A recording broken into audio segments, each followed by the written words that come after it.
टपाली मतपत्रिकांच्या पेट्या मतमोजणीच्या दिवशीच अभिरक्षा कक्षातून बाहेर काढणार असल्याची माहिती मुंबई महानगरपालिकेच्या जनसंपर्क कार्यालयाने दिली आहे। बृहन्मुंबई महानगरपालिका सार्वत्रिक निवडणूक 2025-26 अंतर्गत प्रभाग क्रमांक 200 ते 206 मधील निवडणूक निर्णय अधिकाऱ्यांनी टपाली मतपत्रिकांबाबत 8 जानेवारी 2026 ला सर्व उमेदवारांना पाठवलेलं पत्र अनवधानाने प्रसारित झालं होतं।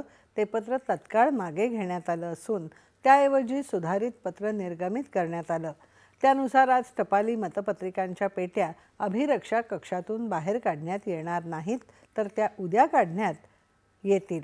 या अनुषंगाने उमेदवार किंवा उमेदवाराने अधिकृतरित्या नेमलेले प्रतिनिधी यांनी नमूद केलेल्या वेळेत उपस्थित राहावं, असं सर्व निवडणूक निर्णय अधिकाऱ्यांनी कळवलं आहे।